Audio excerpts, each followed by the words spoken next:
Good day, everyone. Thank you so much for joining another PCMA webinar, helping you in the private capital markets. I am Nadine Milne. I am a vice chair of the PCMA, and next to me is Brian Kozak, vice chair as well. Brian's here. He's going to start off by introducing our guest speaker for today's topic. Thanks, Nadine. Today, the PCMA is pleased to bring to you a powerful topic, a very important topic. It's how to build thought leadership and influence using LinkedIn video. Today, we're joined by Scott Skybell. Scott previously worked at LinkedIn and is a remote video producer for training and communications. Our goal today is to help you become more influential on video. However, we need to do that in a legally compliant manner. That we do, Brian. So we're going to start talking about social media compliance for exempt market dealers, because while LinkedIn is for everybody, we have to remember that we are still registrants. Okay, as we all know, a fundamental obligation that exempt market dealers and dealing representatives have is that we need to be dealing fairly, honestly, in good faith with our clients. For conflicts of interest, we also know that we have the best interest standard, but it also includes marketing and social media. We do have to be mindful that securities legislation prohibits making statements that are untrue, omitting information, or anything that might be considered false or misleading. So whether it's a formal document or it's a video, we still have to be mindful of these requirements. Now, in terms of active monitoring, the Canadian Securities Administrators require exempt market dealers to actively monitor all social media platforms, particularly LinkedIn, as part of their compliance reviews. And that is of themselves, what the EMDs post, as well as, and most importantly for today's conversation, DR postings on social media, including LinkedIn. Now, inappropriate social media posts can have serious consequences, and regulators have denied registration application for a posting on LinkedIn in prior instances. Nadine, a few comments on that one. So the regulators do, when they come in for a review, they do ask registrants to give them copies of what has been posted on social media by their dealing reps or other representatives of the firms. And that also includes people that aren't registered as well. So I am aware of an instance where somebody posted about an upcoming registration that they were expecting to have, and they made that sound like they were already in that role. They hadn't been registered yet, and their registration was denied.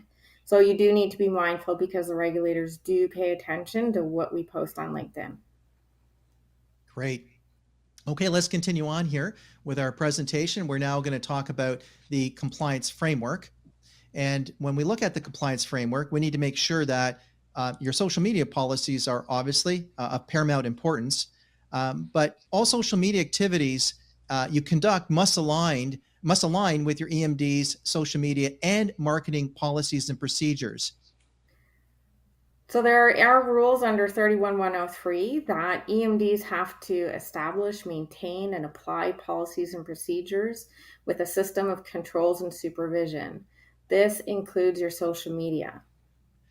Now, there are minimum policy requirements. They include review and supervision of social media, including LinkedIn.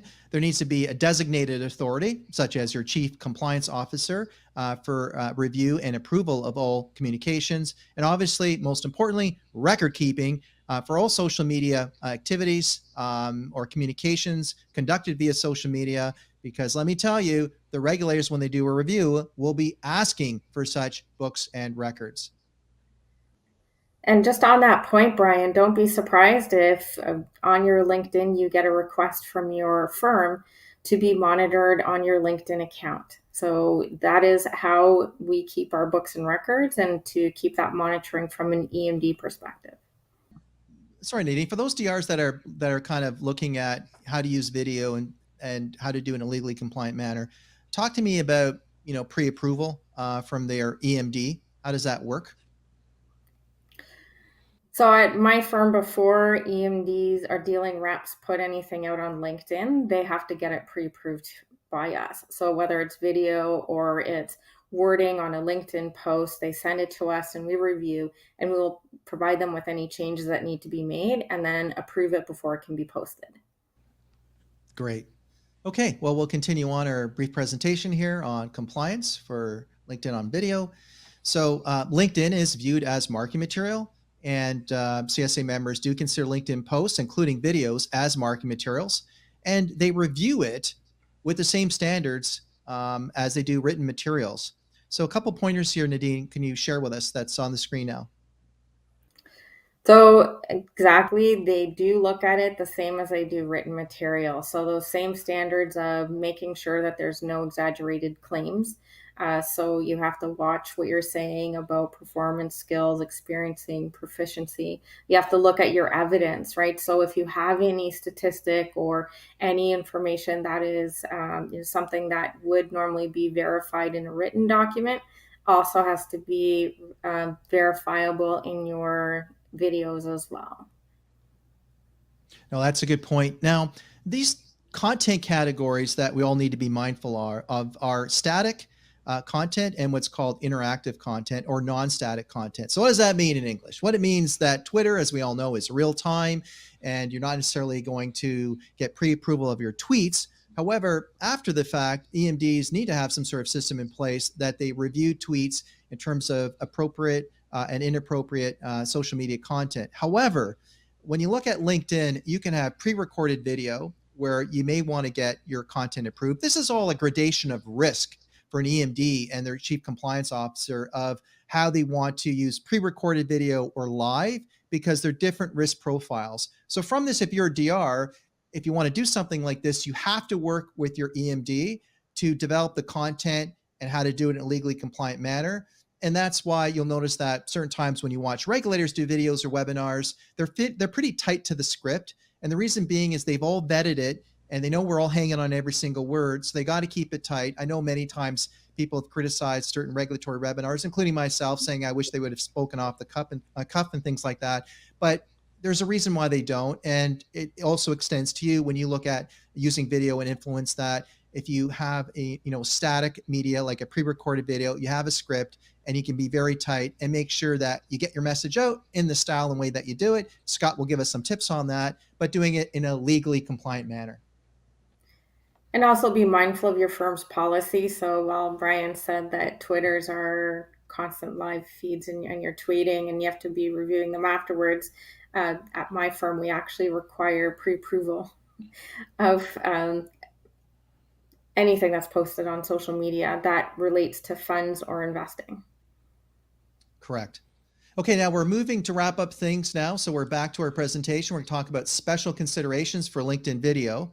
And we talked about having recorded videos. Like we said earlier, they are treated like any other marketing material, and they must be reviewed, potentially edited, and approved by compliance before they are posted or distributed. Second point is LinkedIn Live and live streaming. That definitely is a higher risk profile, and EMDs may not want to do it, but it is something that you can consider and how to do it in a legally compliant manner. I know EMDs are working with issuers and doing recorded presentations for investors. So the extent that they have looked at their policies and procedures and approved the communications with the issuer, there's something there to lean on in terms of how to do this with your own education about training, compliance, capital raising, all these other things. And lastly, another area to consider is interviews and media appearances. Obviously, best practices is if you can get as much information before you're interviewed or otherwise, because we want to make sure that you stay within the guardrails of what you're allowed to talk about and use words and phrases and otherwise in a legally compliant manner. So as we wrap up here, Nadine, say a few things to us about the interviews, and then you can wrap up with some information about the live streaming risks generally. Yeah, so with interviews, if you do happen to go off script a bit and say something that your compliance department is uncomfortable with being said, be prepared for them to tell you that you're not allowed to link it to your social media. Because while you may not be able to control if the other party, because if they recorded it and it's on their media, you don't have control of their site. But as registrants, we have control of what we share and what we post. So please try and remember those rules about keeping it succinct, making sure it's not exaggerating, that it's not misleading, that you're not missing information. So the issue with omission. Make sure that you're being mindful of that if you are in an interview. So it is good to practice, to go through with your compliance department, to get that training before you go into an interview. Because if you're doing that, you obviously want to make use of it, right? Because that social media, that interviews, they all help you. But you want to make sure that your compliance will let you use it. So be mindful of that. Also, if you're sending in a video and your compliance department needs to make edits to it or requests edit, be prepared. We might tell you delete second 1 minute and 23 seconds to 1 minute and 33 seconds. You need to be prepared to edit your videos and take the pieces out that compliance has concerns with so that they can allow you to review it. Also, be mindful that it does take longer to review a video than it does written material, just because there's so many words and there's a lot more to it, and because you're telling people not just to delete words but to delete seconds, you do need to have a little bit more patience with your compliance team and work with them. And eventually, I think as you continue to go through that process and work together, you'll become better at making sure that you're not saying things that gives your compliance department gas. And the compliance department does pick up their speed as well as you keep doing them. So you get into a rhythm on editing your videos. So as from a compliance perspective, we understand the value of the social media. We appreciate what you're trying to do, because at the end of the day, you guys get business. That helps us as well as the EMD firm. We're happy to do that. Just be patient with us and understand that when we are coming at you with edits, we're doing that to try and protect not only you, but the firm as well. All right, I think we're done with the backstory, the disclaimer, the compliance discussion about social media. And now we are ready for our main event. Our good friend Scott Skybell. He is not from our industry, so he's probably like, wow, this is a lot of disclaimers, alerts, cautions, risk factors, etc. But welcome to our world. It's a regulated industry. But with that, it gives you a little bit of context of how to frame what you're saying today, but also for us to fully embrace using recorded video and LinkedIn in particular. Scott, welcome. Well, Brian, you are so right. I was listening to all that. I was like, oh my gosh, is there a lot to consider? But yes, what I want to talk about today is really about getting into LinkedIn video influence. And in fact, let me back up a little bit. Let me give you a little bit of an introduction about myself. I help companies and individuals create training and communications with video, a lot like what we're doing right here today. I spent 6 years at LinkedIn doing exactly this. In fact, I would bring people over and I would interview them, a lot like what we're doing now. And we would create training and communications videos out of it, right? And we were able to capture the tribal knowledge and then amplify that so fast. In fact, usually in about the same day, so we could capture that information and get it out. But it made me wonder, it made me look at and say, wait a second, all this video fits right into LinkedIn. It fits right into what people are trying to do as they build their influence on LinkedIn. And it made me wonder, why are some people more effective on camera than others? So that's what I want to talk about today. So we're going to talk a little bit about just leveraging LinkedIn. And I want you to think about LinkedIn a little bit differently. Number two, I'm going to talk about video influence. And what does that mean when we start talking about influence? And it's actually based upon some studies. So that'll be interesting. And number three, I want to talk about that, what makes people different. And that webcam charisma as we start to move from being credible to confident to charismatic. And what does that look like? So first, let's just jump into LinkedIn real quick. And I just want you guys to think differently about LinkedIn. I wouldn't be doing my job being, a LinkedIn person and bleeding blue if I didn't help share with you what LinkedIn was really all about. So we're going to think differently. And one way we're going to do that, okay, I'm going to make some of you really uncomfortable. I want you to Google yourself. Okay, you don't have to. I'm going to let you off the hook. But when you Google yourself, I have a feeling what you're going to find is that your LinkedIn profile ranks right up there. For me, it's my first result that if you were to Google me, my LinkedIn profile is going to be number one. There are a lot of reasons for that. I can talk about domain authority. LinkedIn has been around since 2005, right? Your profile's probably been updated.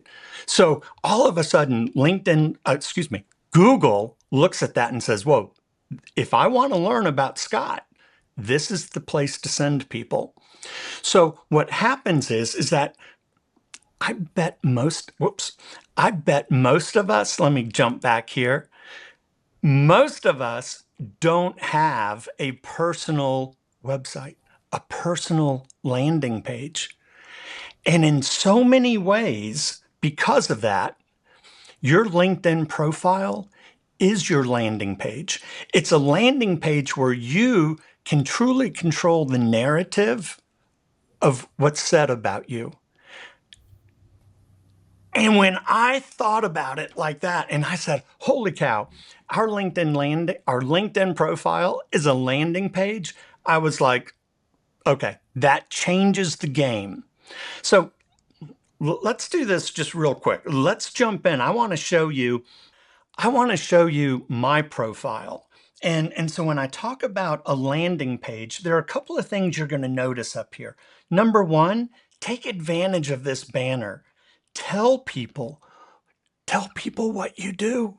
Tell people a little bit about you. This is great real estate up here. So be sure to put your uh, highest impact statement at the top of the page. I like to say, make sure you've got a nice picture, right? A smiling picture. I always encourage people to take advantage of this line down here. And this line down here, this summary, when I say X LinkedIn, go to market, remote video producer, the thing about this is when you leave comments or talk to people on LinkedIn, they look at your profile on the timeline. That is the one thing that follows you all over LinkedIn. So make sure that your most valuable line, in fact, it could be your 4 or 5 word elevator pitch, if you will. That's where you want to put that. Now, the other thing you're going to want to do is be sure to take advantage of your about section. And I share with people, I used to do a lot of LinkedIn training sessions for students and help them really take advantage of it. And the thing about your about section is think about who you're speaking to. Make sure you get in all your valuable information about what does your customer want to hear? Why should they pick you? Again, when we talk about controlling that narrative, that's where your about section comes in. Now, a feature that's overlooked quite a bit is down here in this featured section. You can put links to have people schedule appointments with you. You could put links into your presentations down here. So there's so many little marketing pieces that you can weave into this. So this landing page is truly a sales page. And it just really changed the way I thought about everything. Okay, so that's a little bit about LinkedIn behind the scenes. And let's talk real quick about the LinkedIn posts. And what does this mean? There are 5 different types of posts that you can create. And real quick, we can have a text post. We can have a text with image. We can do a carousel. A carousel, just for those who aren't familiar, is simply a PDF document. But people can scroll through it. So you can create this in PowerPoint. You can create this in Canva. But it keeps people on your post longer. It keeps people interacting with it. And the LinkedIn algorithm likes that. Okay, so that's something to think about. You can do a poll and you can also do video. And of course, that's what I'm going to be talking about today. But there is another piece. So those are the posting elements. But there is like a whole other strategy about engaging on LinkedIn. And I like to call it the 3 C's. You can cheer on LinkedIn. That's a thumbs up, right? When you say, hey, I like this post, just a thumbs up. The key piece here is that when you like somebody's post, they get notified. Now, okay, so now if we want to meet and begin to get connected with some of these other people, just liking their post notifies them, hey, Brian liked it, Nadine liked it, Scott liked it. Who are these people? And then they're more likely to take a look at your profile. You know, it's the same thing when it comes to the commenting strategy. In fact, there are some people who say, you don't even really have to worry too much about posting. You can make all of your LinkedIn engagement commenting, letting somebody else do the heavy work, the heavy lifting by creating that post, and then you can come in and leave a valuable comment. They get notified again, which is great. So you start to get on their radar. So it's a great way to meet people when you're trying to network and all that. They get notified of it. But the other thing is, everybody who sees their post, they start to see your name and they see your summary about what you do. So now it's kind of a good marketing strategy behind all of this. So that's the whole piece there. And I like to say, you know what? After we share comment and we engage in that commenting with the individual who made the post, we've earned the right to connect with them. Some people will say, hey, if I just send out a connection request, they don't know me. When you cheer and comment, they get to know you. And that increases your likelihood of getting that connection request. All right, so that's it about LinkedIn. What we want to talk about now, though, is we really want to get into that video influence piece. This was the piece that when I was, working with product managers, sales reps, all our executive leaders, and we're producing these videos, it just made me think about, holy cow, there is such a piece here with LinkedIn that's so important. And it came down to LinkedIn video builds influence because it builds that know, like, and trust factor. And you know what? You could substitute sales for influence. LinkedIn video builds sales because it builds that know, like, and trust factor. And, I like to say, you know what? It's not just for sales teams. It's not just for individuals. It really is for entire organizations.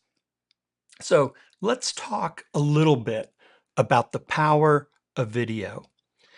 And when I think about this, according to LinkedIn, you're 5 times more likely to start conversations with a video. Hootsuite says you'll get 3 times more engagement than other types of posts. The Social Shepherd says, that's not easy to say, by the way. The Social Shepherd says you will get that 96% of people watch videos for education. And you know what they're learning about? You and me, right? They're watching those videos to learn more about us. So incredibly powerful there. HubSpot says companies get 40% more leads with video. SalesLoft comes in and says they've seen a 26% increase in email replies when there's a video embedded in it. And then HubSpot says you'll get 2 to 3 times better click-through rate with video in your emails. And so all of this led me to say, oh my gosh, I'm seeing some psychology here. And how do we leverage LinkedIn to build our influence? Let's get into what I call influence. And this book, I bet some of you have read this book. I would be shocked if some of you haven't. This is Influence, The Psychology of Persuasion by Dr. Robert Cialdini. He's a professor at Arizona State University. This is a landmark book. It has 4.7 rating. I want to say there's like 6,000 reviews on Amazon for this book. It is amazing. And I saw how video plays right in to activating all those principles of influence. And the first principle of influence is authority. And when we talk about authority, when Cialdini was talking about authority, he goes, we follow people that we feel are credible and knowledgeable, particularly when they display a lot of confidence and competence, right? And I naturally thought of generals. Okay. When we think about authority in the real world, there was one of the studies in the book. They had students at Arizona State. They had students, and they were told by a doctor, white lab coat, think about this, to administer shocks to their peers. And 65% of those students fully complied, even when they heard the subject screaming. They knew it was creating pain, or so they thought. That was part of the study. But they still went ahead and did it because of the authority figure telling them to do it. So incredibly powerful there. But you know what? We also see this in TED Talks, right? Speakers are framed as these thought leaders because they give a TED Talk, right? They've established that authority, if you will. So, what does all this mean for us? Well, we need to position ourselves as thought leaders. We need to create content in the areas where we operate to build our influence, to build our authority in those areas. And I like to say that we do that with a lot of educational videos, right? So, we teach people, and that helps us build our authority. Now, this second principle was social proof. And I already told you a little bit about it. So these are actually the reviews off influence. 4.7 out of 60 over 6,500 ratings. But this is a social proof talks about how we look to others for guidance, and it helps us make our decisions. And in real life, one of the things that we see, well, we just proved it, social proof. The Amazon reviews. We see this with restaurants. If there were two restaurants, if there were two restaurants, and one of them um, didn't have much traffic, didn't have many people eating in there, and the other one had a line out the door, which one would you go to? The social proof is you'd go to the one that says, well, at least the food's got to be better. Now, if you're in a hurry, you might go to the other one, but restaurants with long lines, definitely you say something's going on there. The food's got to be good. That's the social proof. So what does this mean for us on a platform like LinkedIn? Well, when we start to create posts, we get those likes, we get the engagement. If you create a post and you're talking about something in your industry in a legally compliant manner, see, Brian, I was listening. When you talk about it in that respect and you start to get these likes and more engagement, that's the social proof. He knows what he's talking about. She knows what's going on, and all these other people are coming in and validating it, right? Now, we can also do it by getting recommendations or commenting on other people's posts and starting to get likes on other people's posts too. So that will generate the social proof. Hey All Scott, right. can I stop you for a moment? Absolutely. Sorry, compliance stepping in again. So your comment there about commenting on other people's posts. At the beginning, Brian and I were talking about creating posts and having them pre-approved. That similar concept can apply to commenting on other people's posts as well. So again, if it relates to securities, investing, you do need to be mindful. And that is something that does end up getting tracked through the LinkedIn monitoring that your compliance department does. I didn't know that. Thank you. All right. Back to number 3. The third principle Robert Cialdini came across was liking. Now, this probably isn't a huge surprise, but we're more influenced by people that we like and that have similar views to us. Now, a whole industry was created out of this principle, right? Tupperware parties, multi-level marketing. It's all based upon selling to your friends, and people buy because they like you. But they also did this in studies, and what they found was they had MBA students trying to through email reach an agreement with somebody. And what they found is that the students who shared personal information, a little bit more about their background, and got the other person to like them, well, if they didn't do that, they only got about a 30% agreement rate. But when they shared all the personal information and they developed that liking factor, they got a 90% acceptance rate on their agreement.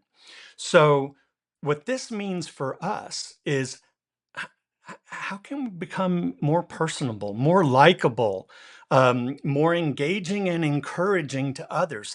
That's what we want, and we want to invoke that liking. I know this probably doesn't come as a shock to any of y'all, but when we do our videos, it's the same effect. So how do we create that? And I'm going to talk a little bit about that when I get to that webcam charisma piece. All right. The fourth one is reciprocity. And that is people feel obligated to return a favor or an act of kindness. Okay. Maybe not a bribe, but in a way, it is kind of the same thing, right?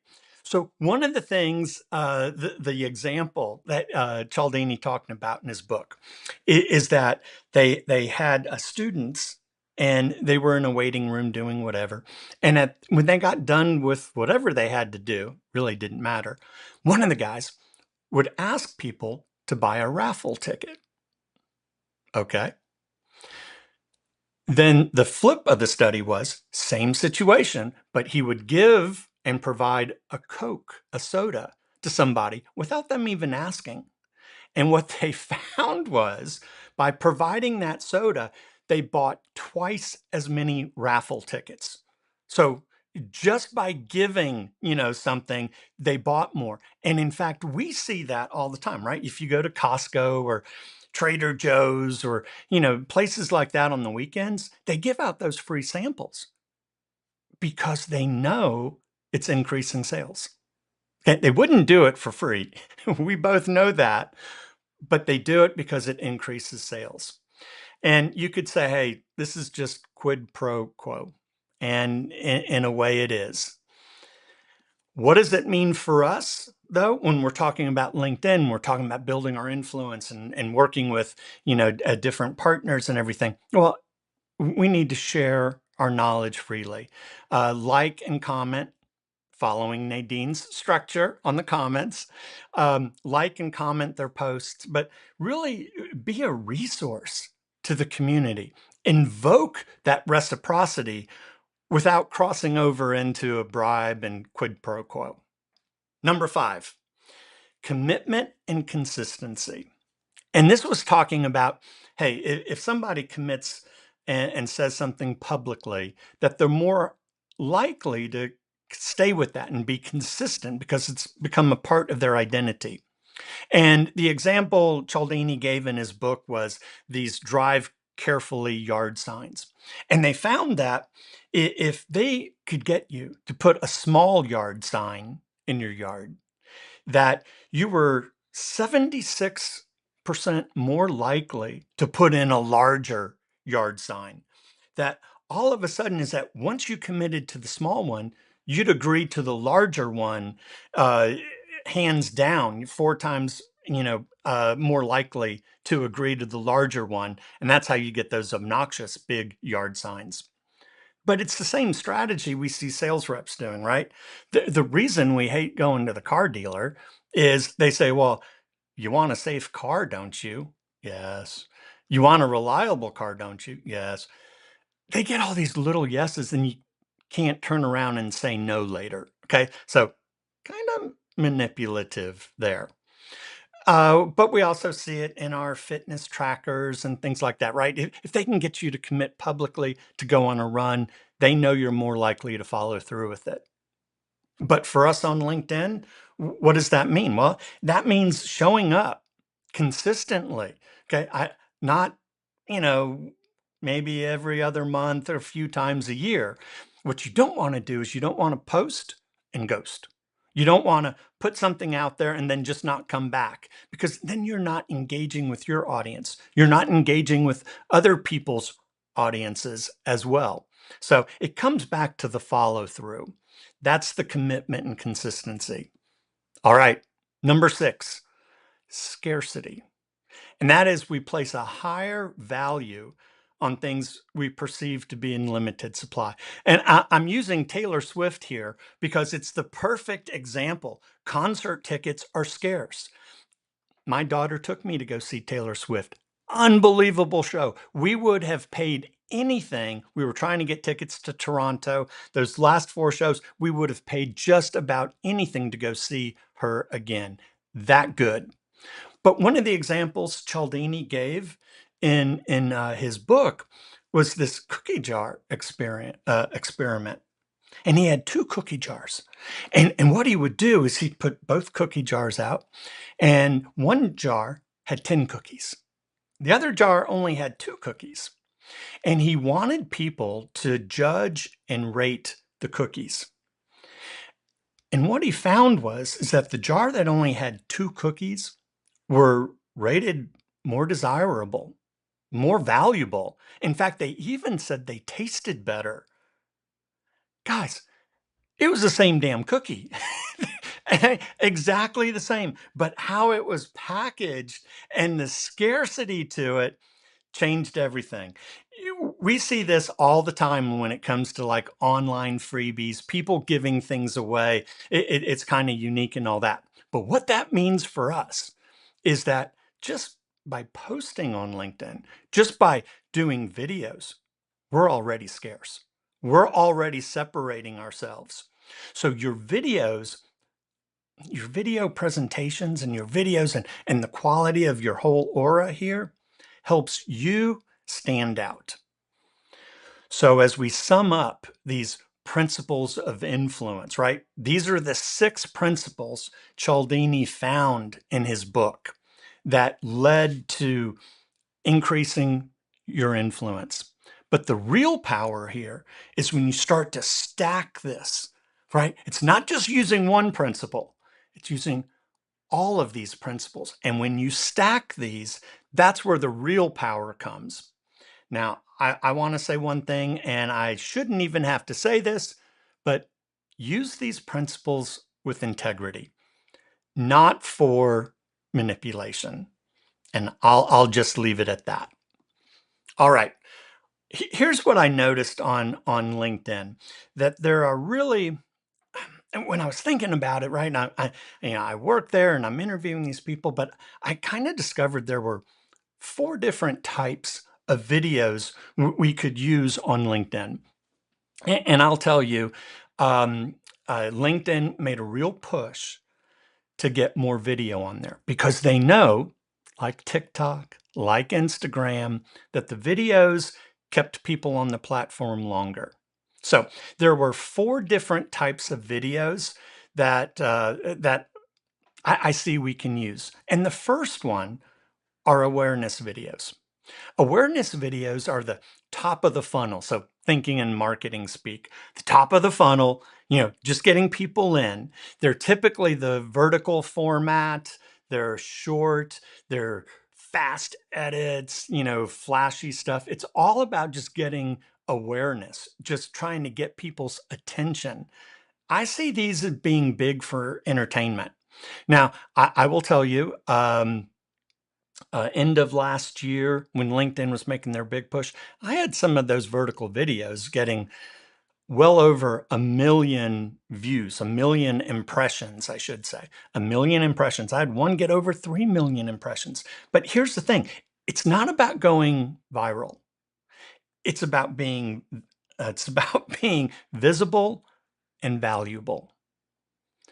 When we think about these, to me, there's a place, but awareness isn't necessarily what we're after. I do think we're after authority, and this is the second type of video. This is more middle of the funnel. These are the people we're connected to. So think of your awareness videos as trying to attract and get all these random people to like your video or something. There's not a whole lot of value in that. But with authority, these are the horizontal videos. They're a little bit longer. To me, they're about education. Okay. I'm not trying to attract everybody. I'm trying to help my target audience. And I can do that by teaching. I believe teaching sells. So these authority videos are very impactful because they're usually targeted to the right audience. Now, the next one is my favorite, hands down. The next type of video are authenticity videos. These are videos that I send to people sometimes after I've connected with them. And, I'm talking to them in the DMs, or they just sent me a connection request. It's a personalized video. It's always in a horizontal format, as short as possible, but as long as necessary.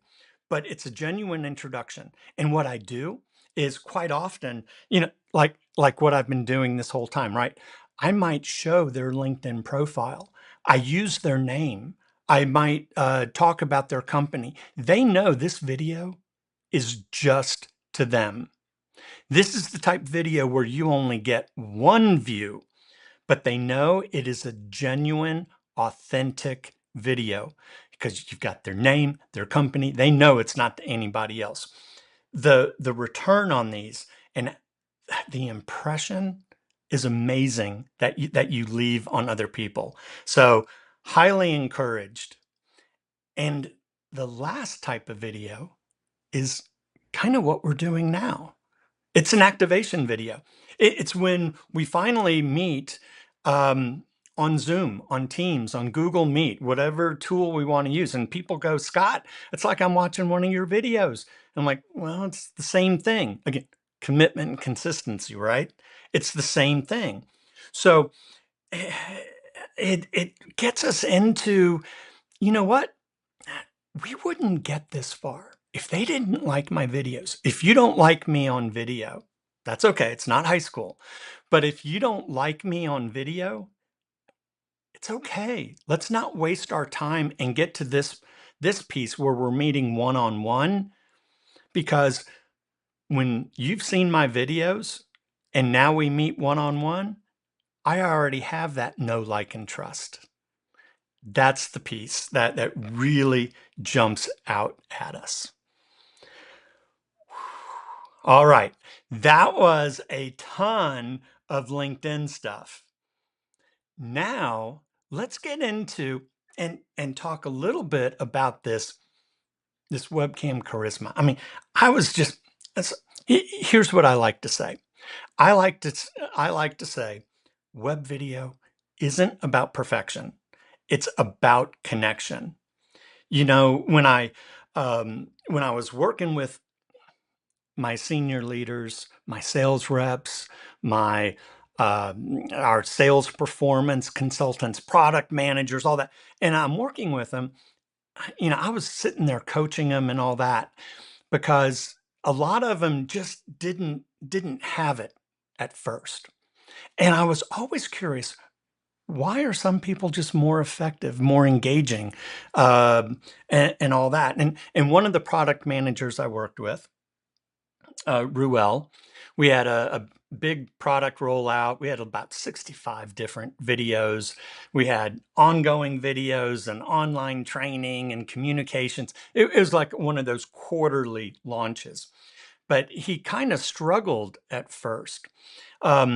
He was a big guy from, I think I'm pronouncing it right, Guyana, South America. But he had a big infectious smile and all that. But he was so nervous. But after we started working on his techniques, after he started sharing some personal stories, he would talk about his nieces and all that, and they called him Uncle Ruru. But I remember meeting him in Las Vegas, and we'd always have our big sales conference there. Where else can you get about 8,000 people together, right? So always in Las Vegas, but he came up to me, he goes, Scott, people are coming up to me left and right. They want to take pictures with me. They're saying, Ruel, some of them even called him Uncle Ruru. They remembered the stories. He became like a rock star. That was the power of the videos. That was the power of developing what I call that webcam charisma, if you will. So again, this isn't about being perfect. You've seen me make mistakes here, but it's also about the connection. It's about us connecting with people. So there's a saying in Hollywood. Maybe you've heard this: lights, camera, action. I like to make a little change here. I want to say, let's talk about lights, camera, audio.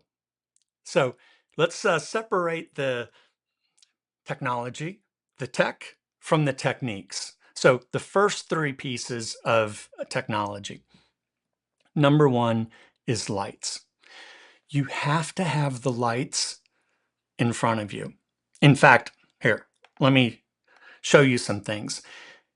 I see this happen a lot. People have a really bright light behind them, but if you don't have light on your face, people can't see you.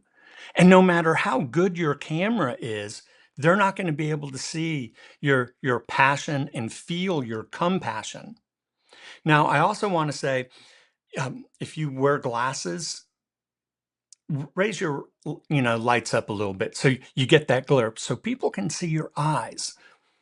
So I always say, hey, let's make sure we face the window. We got a little bit, slightly darker background. The background isn't the focus. We are. Okay, so if we've got lights, we need to move into camera. The camera, okay, I want to talk a little bit about this. Let's talk about framing a little bit. I used to have a boss.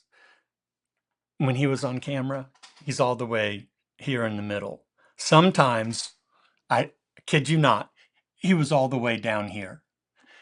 What you want on your framing is you just want a little bit of headroom. In fact, what you really want is that you want to make sure your framing is set up. Let me come back here. I'm going to pull this up. There's what's called a rule of thirds. And you always want your eyes in the top third of the frame. So when he was down here, that's not what we want. We want to be up here. So a little bit of headroom, eyes in the top third. That's truly what we want to, be able to see. But I also want to talk about having our camera eye level. Okay. How often have you seen something like this? We've got somebody has their laptop down here. They're looking down at the participant. You're looking up their nose. You get the double chin, right? You're seeing what's on the ceiling. We don't want that. We want to move the camera and make it more eye level. We don't want our dating, picture profile shot. We want it to be eye level so you can look into the camera. Now, I will say, I have a secret. So I'm able to look into the camera because what I'm using is a teleprompter. Not to read a script, not at all, but I'm able to put my presentation on the screen and then look at it through the teleprompter. So here, let me show you. This teleprompter right here allows me to just look right into the lens because my camera is right back there behind it. So I'm always looking right at you. This is invaluable. It's not just for recording videos. It's about when we're on our Zoom calls, when we move into those activation videos and we're actually on a Zoom call, I'll put my Zoom window up there. And so now I'm looking at the person I'm meeting with. So a lot of psychology behind that, to be able to look at them, to see them, not be looking down at them, not be looking up, but just like we're having a cup of coffee or a drink, eye level, face to face, and I can read you and read your body language. So that's a key piece of tech behind the scenes. Okay, now the next one gets into audio, right? Lights, camera, audio. The audio is, I encourage you, definitely use an external microphone. Now, I'll show you guys. Mine is just right above my head right there. So you can see me, I'm right here. And there's my microphone. That allows me to not have a big microphone in front of my face. You'll see like a lot of podcasters have something like this, right? And they're talking into it. I like talking with my hands. So I don't want something real big in front of my face. I also don't want something between me and the person I'm speaking with. I want nothing between us. Getting into that psychology again. So use an external microphone. You could put it on your desk. You can mount it up above, but definitely improve your audio. You know, there's something that's called the proximity effect, and that is the closer the microphone is to you, the better it's going to sound. And let's not kid ourselves. That's why, like on radio, they're really close to it. Right? I've got mine just out of view, probably 18 inches away. So closer, the better.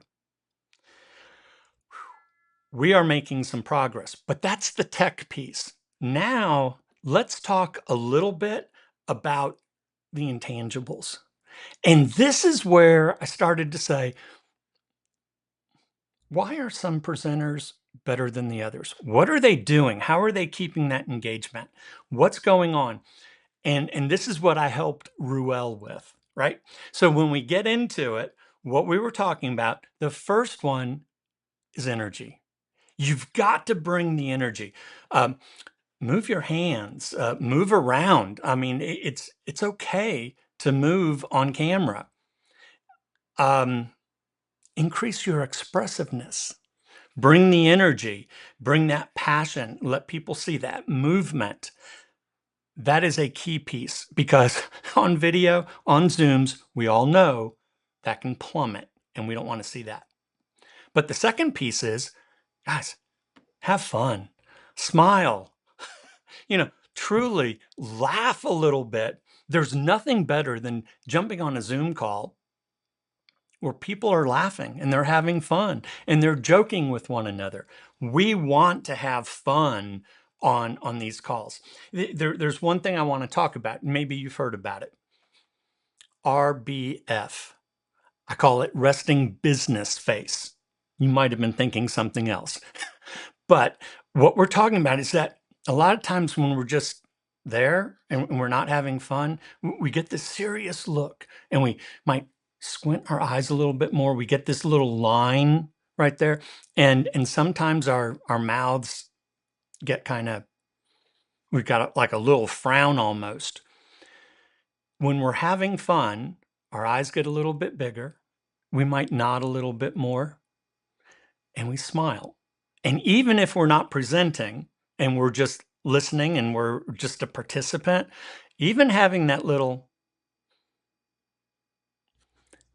changes our whole face. So it's something to be aware of.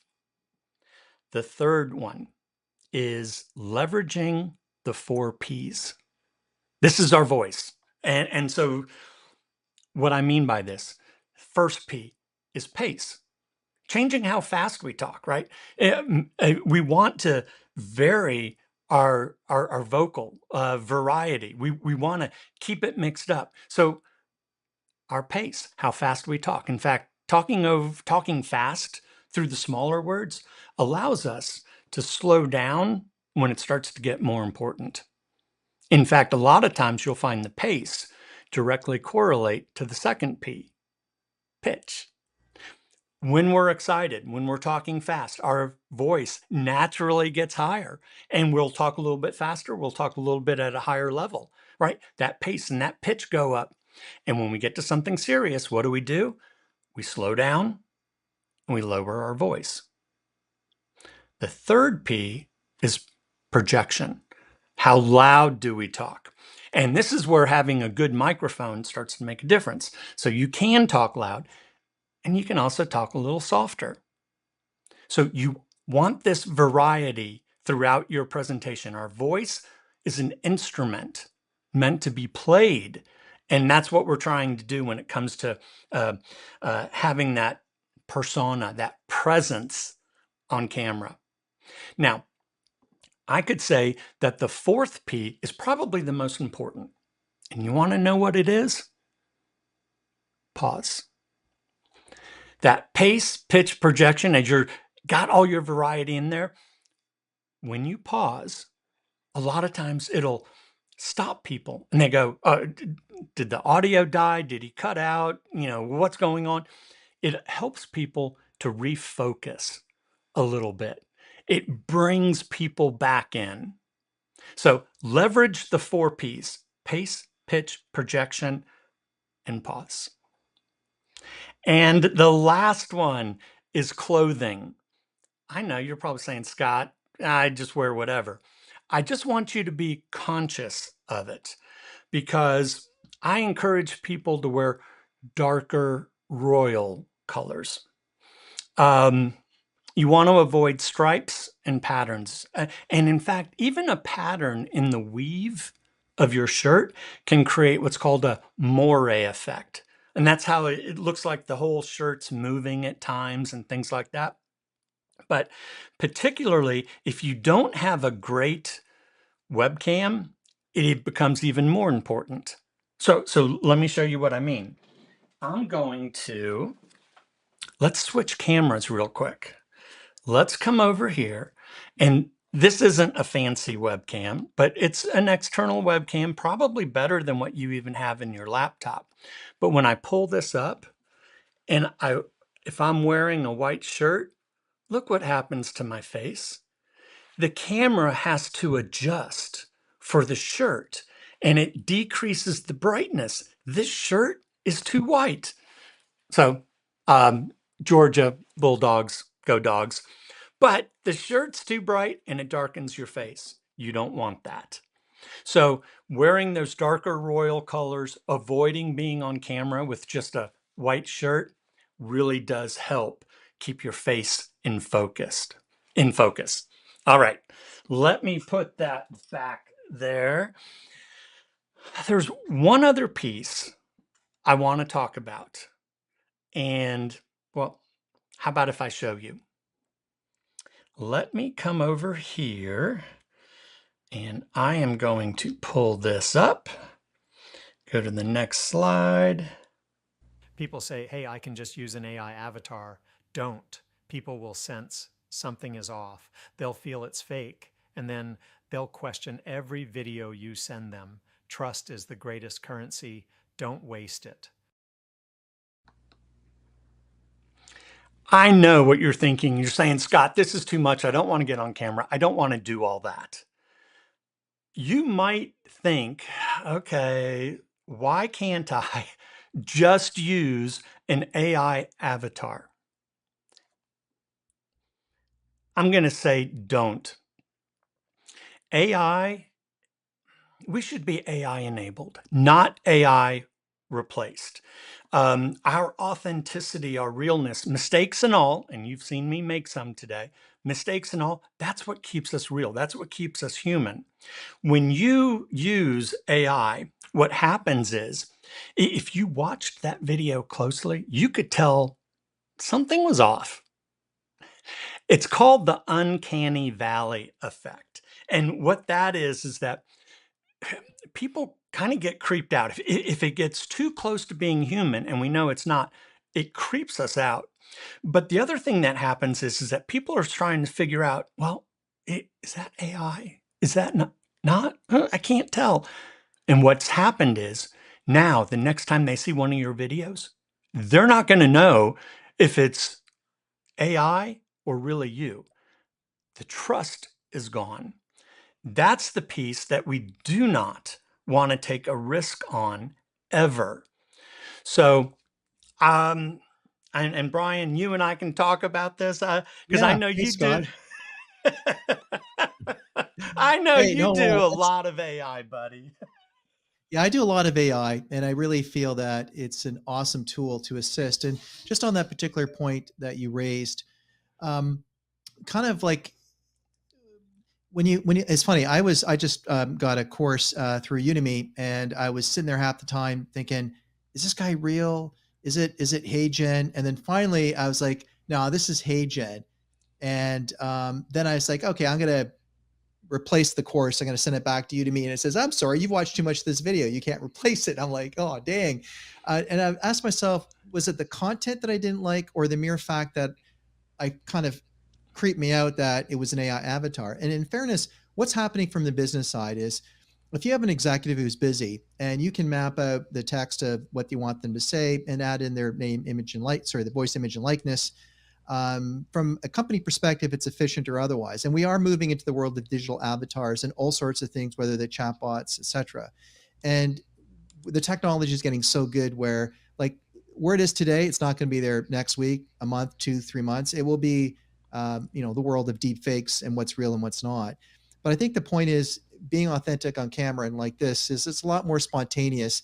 And I do think that you can articulate the ums and the ahs and the gestures, etc., that you do feel you have more of a connection. It's funny, even though I use these AI tools, etc., as soon as you read something AI, even though you're kind of working with AI tools, there's now this tendency to discount it and almost assuming that it's wrong. And I use AI, but I'm signing off on everything and reading everything to make sure it's correct.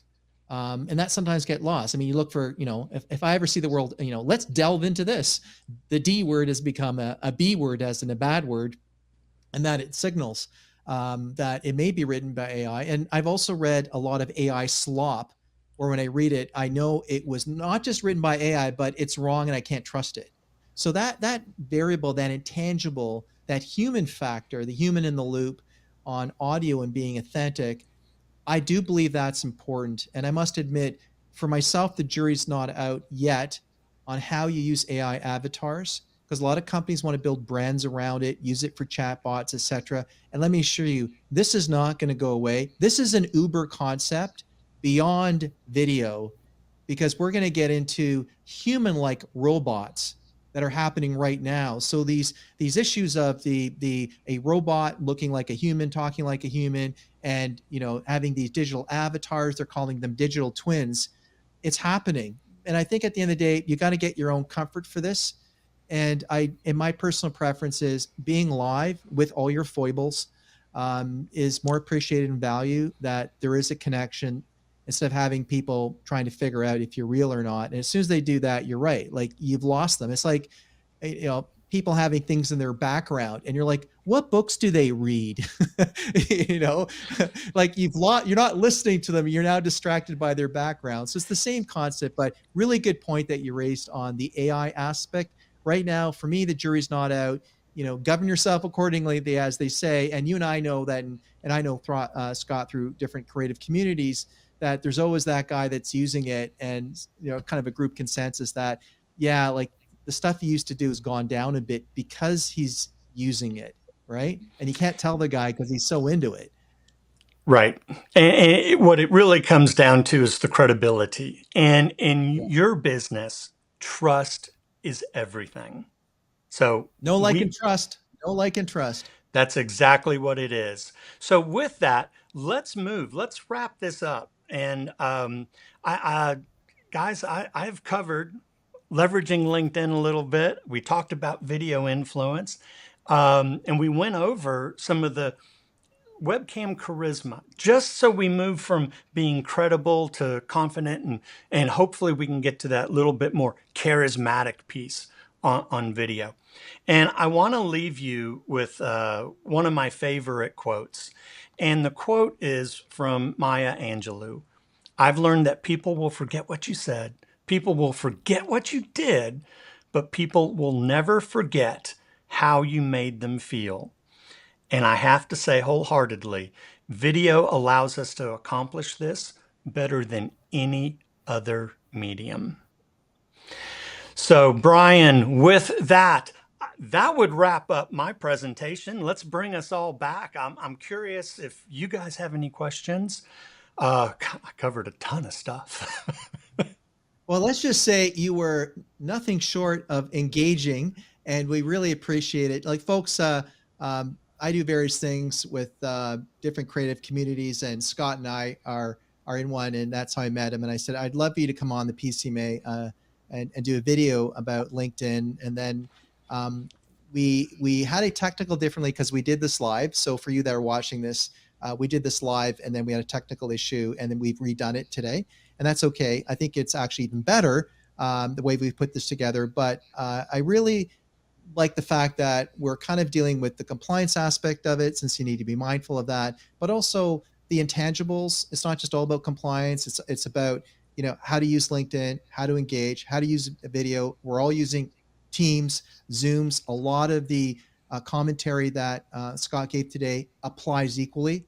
But at the end of the day, I do think that we're going to continue. I know here, being authentic, having, you know, recorded videos, etc., with humans, but also I know personally in the PCMA AI Society, pushing the boundaries, looking at some other tools, because at the end of the day, it really is, well, what are you comfortable with? And it's your choice. And if people can make it work, great. I know from a compliance perspective, just to give you another twist to this, Nadine, this is a bit different. But if you have, let's say, an AI avatar digital twin, and you can have compliance approve every word, use AI to tell that story for something complicated and boring, and wrap it all up and get it out there, you're like, yeah, this is how I want to communicate it. I got the story. I kind of animated the compliance aspect. I used visuals, and I reduce the time in the compliance zone where it gets bogged down for eons in many places.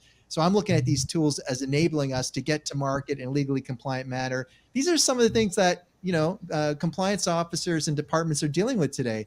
Nadine, talk to us. What are your thoughts from a CCO's perspective, and how do you think these AI tools are helping you, or are they hindering you? So, from an AI perspective, I'd say that they're helping us. We use AI every day at my shop.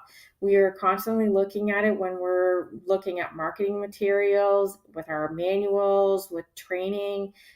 Absolutely, we're using it, and we're learning to take advantage of it and to make things better, more engaging, to reach out to DRs and other people within the firm to make sure that people are aware of the regulatory requirements that we have to meet, but trying to do it in a way that is engaging and that they can consume in a more entertaining way, and hopefully help them to retain it and understand it a bit better. So AI is definitely a game changer, as my kids would say. Yeah. It's even being used by my most senior staff. Age wise, actually, the oldest person on my team is the most enthusiastic about AI and how it can make her more efficient and more effective within our department. Scott, in terms of all of the information that you shared today, I think it was valuable, not just in, having people do videos or to get out there on their LinkedIn. But I think it was great even just looking at what are the things that I can do to improve my LinkedIn profile, right? That landing page, and paying attention to that. And those things, that's not compliance, right? So that's a nice, easy, quick hit that anybody out there can do to increase their profile.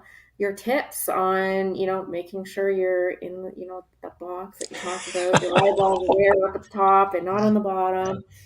That's great, right? It's something to be mindful of because we all see it, but to hear it and be explained to it so that you're cognizant of it, that's great. So really appreciated all of your tips and tricks. Very valuable, not just in compliance, but just overall as a person who, we're out there, right? Everything's online and digital, and we have to be aware of our digital imprint.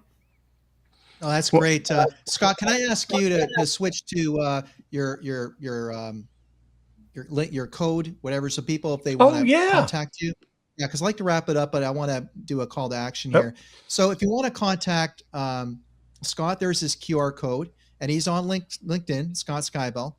And if you need assistance in doing training, education, video, LinkedIn, Zoom. He uses various tools. He's an absolute wonderful resource, as you found out today. And if there is some other topics you like us, the PCMA, or in particular Scott, to get into, hopefully I can twist his arm and he can come back and share with us his deeper insight into all things video recording, as well as LinkedIn. So Scott, on behalf of the PCMA, thank you for your time today. Great job. And hopefully we'll see you again. Thank you for having me. Bye, everybody. Thanks, Scott. Thanks, Brian. Stay tuned. We'll have more videos coming out for you in the future.